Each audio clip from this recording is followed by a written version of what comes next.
हरे कृष्णा, ओम नमः शिवाय। आप सभी के दिन शुभ हो। आज कार्तिक मास शुक्ल पक्ष की अमला नवमी अक्षर नवमी की संपूर्ण कथा आरती वंचित और श्रद्धा से जरूर सुने। आज 30 अक्टूबर दिन गुरुवार है, जो अमला नवमी और अक्षर नवमी की जानिए संपूर्ण कथा आरती विस्तार से। इसी दिन भगवान विष्णु के साथ अमले के पेड़ में पूजा की जाती है।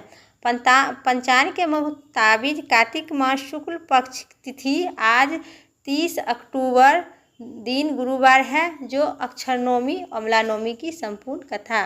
जे इसी दिन भगवान विष्णु और अमले के वृक्ष की पूजा अर्चना करने से सुख समृद्धि की प्राप्ति होती है और अक्षर नवमी की प्राप्ति होती है। इसीलिए आप इनका अक्षर नवमी है। इसका मतलब जो पुण्य कभी नहीं किए हैं सो आज होगा। साथ ही इसी दिन जो शुभ कार्य जैसे दान, पूजा, अर्चना, भक्ति, सेवा इत्यादि की जाती है, उनका पुण्य कई जन्मों तक मिलता है, उनकी परिवार के भी मिलती है। इसी दिन अमले के दान करना बेहद शुभ है, जो जैसे करने से इंसान हर मनोकामना पूर्ण होती है।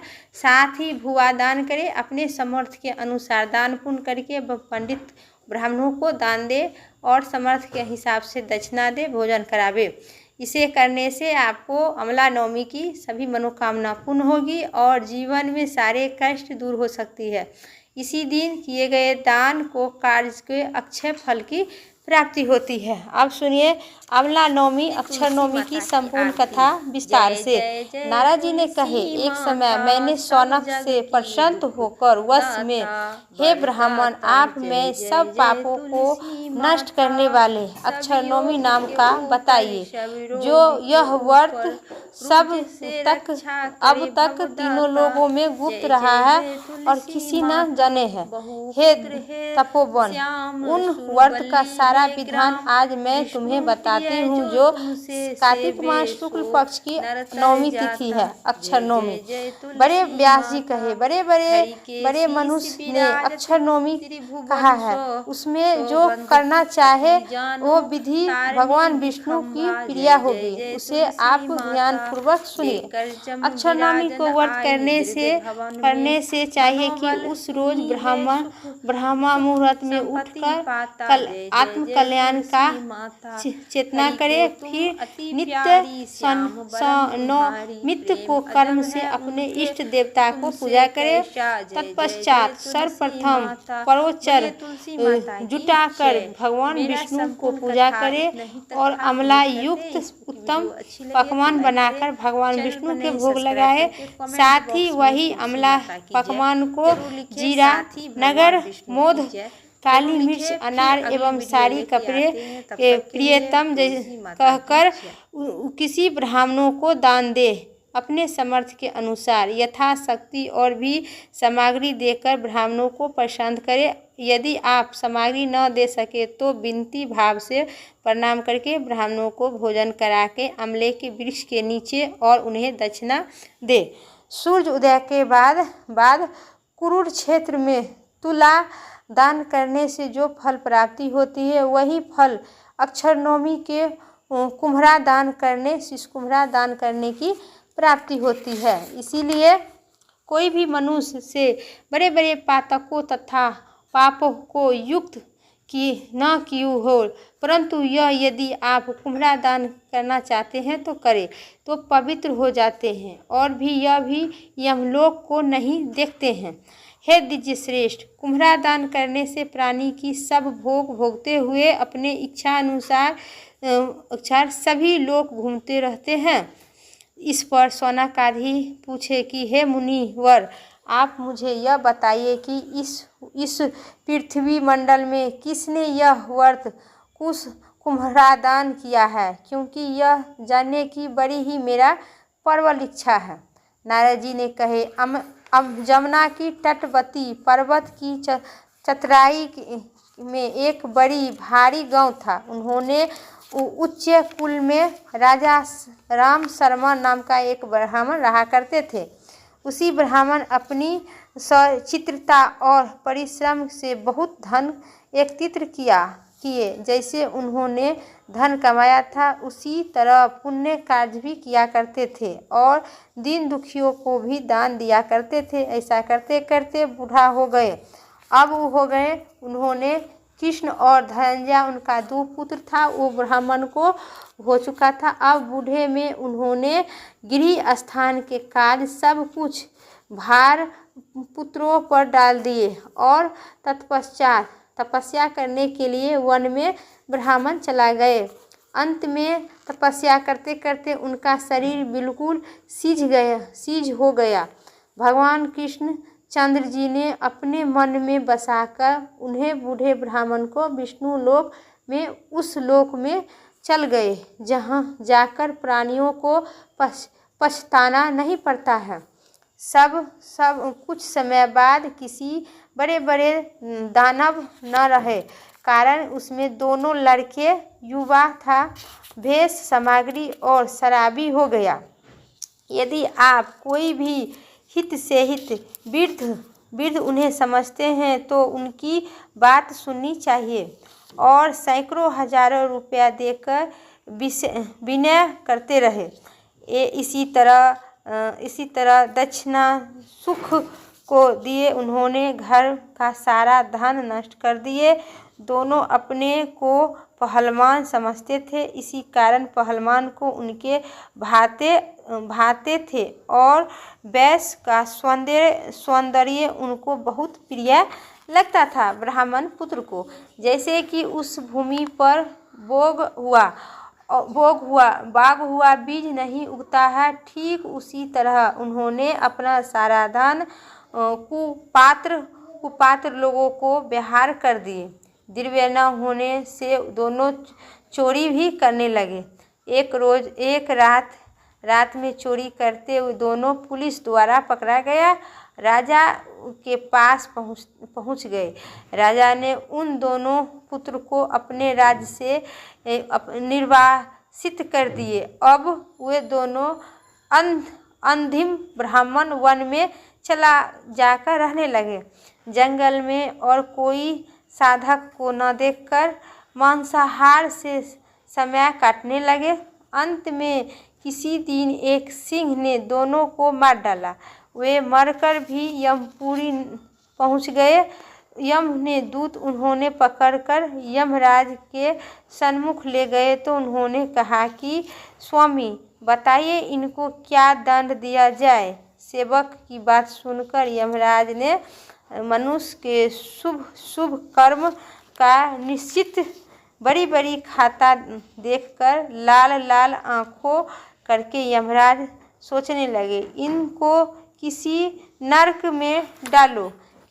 में डालो। उस त्रिशूलधारी दूतों को चित्रगुप्त से आज्ञा देकर उन दोनों को स्वर्ग में ले जाया गया और ऐसे सुख विनय पूर्वक रहने लगा।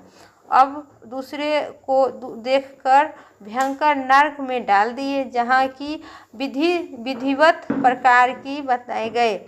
चित्रगुप्त की बात सुनकर प्रियवश उनका नाम दूज धनंजय को देखकर रहने लगा और स्वर्ग लोक में गए।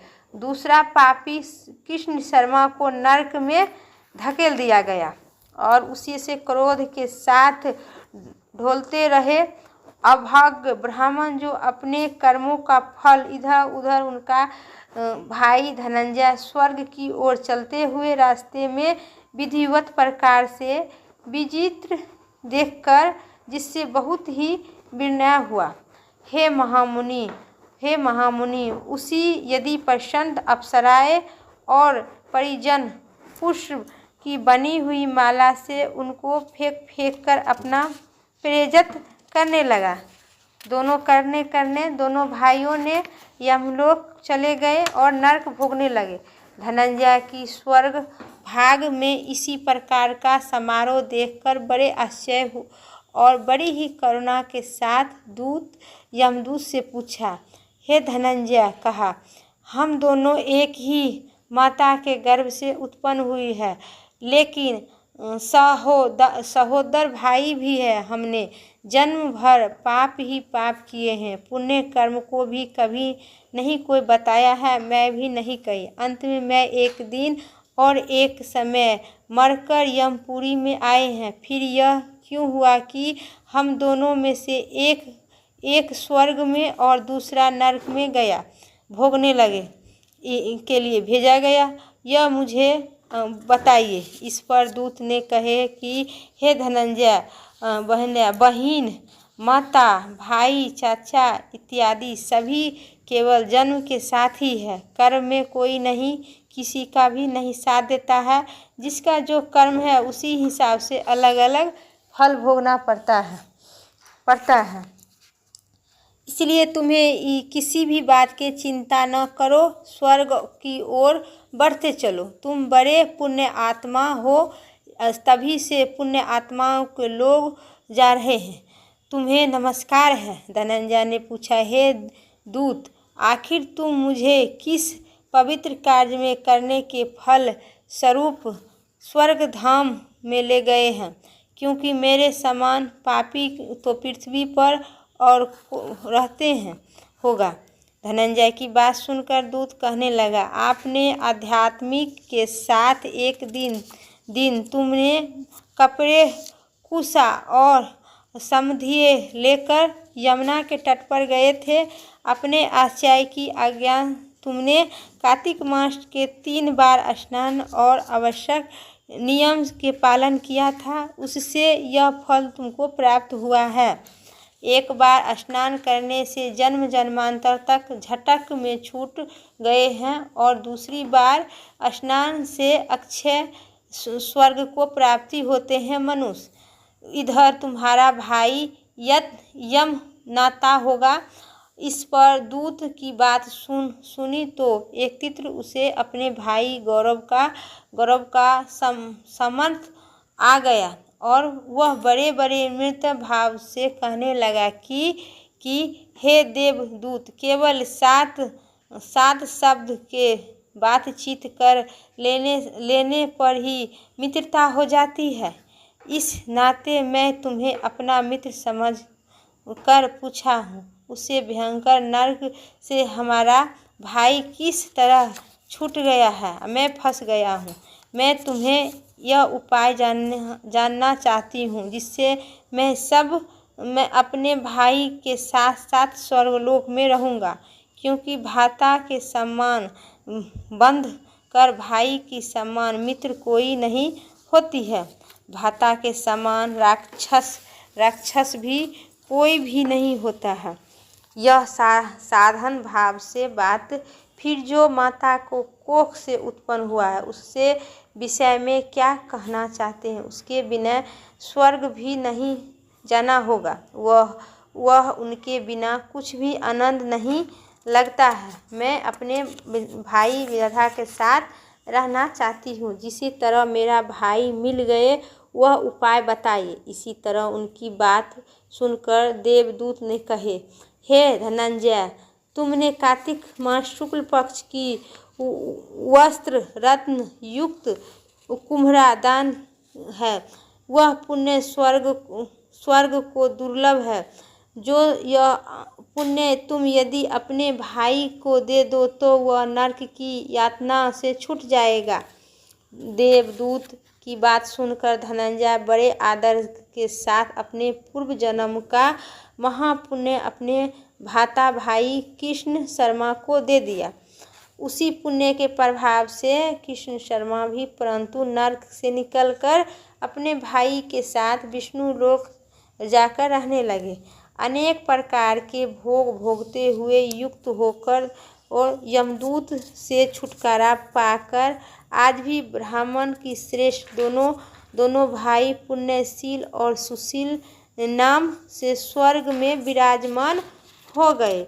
हे पंडितों, पंडित के साथ कार्तिक मास शुक्ल पक्ष नवमी के कृष्ण का स्मरण कर भगवान विष्णु की आराधना कर तपस्या होकर दोनों भाई कृष्ण की भांति हो गए। कार्तिक मास शुक्ल पक्ष की नवमी के दिन हिरना तथा वस्त्र के सहित कुम्हरा दान करने से अपने कुल के करोड़ों पुरुषों को तार देते हैं। और ब्राह्मण, हे द्विज श्रेष्ठ शौनक, कार्तिक मास के नवमी का व्रत कुम्हरा और शिशुकुम्हरा दान करने का महत्व जो भी दूतों ने ब्राह्मणों से कहा है वही मैं आपसे सुननी चाहती हूँ। कार्तिक मास में अमले को प्रणाम करने से असमय से भी अधिक फल की प्राप्ति होती है और प्रत्यक्ष करने से कोटि यशमय फल की प्राप्ति होती है। जो मैं कहता हूँ सो सुनो, सत्य है। जो पुरुष हरि भक्ति, तपस्या, सत्यवादी ब्राह्मणों को अमले के नीचे भोजन कराना उनकी आनंद गुणकारी होती है। कार्तिक मास में जो लोग अमले के नीचे भोजन करते हैं उनके वर्ष में आनंद संशय पाप नष्ट हो जाते हैं। आज अक्षय नवमी पर कुम्हरा, शिशुकुम्हरा, अमला, स्वर्ण जो अपने सामर्थ्य के हिसाब से दान करने से आपको 7 पुस्तक कुल तर जाते हैं। सभी पूर्वजों स्वर्ग की प्राप्ति होती है, साथ ही सुख, समृद्धि और यशमय की प्राप्ति होती है। बोलिए भगवान विष्णु की जय, शालिग्राम भगवान की जय। मेरा कथा इतना ही तक था। उम्मीद करते हैं आज अमला नवमी की कथा संपूर्ण हुई। इस कथा अच्छी लगे तो लाइक करें, चैनल पर नए सब्सक्राइब करके कमेंट बॉक्स में विष्णु भगवान की जय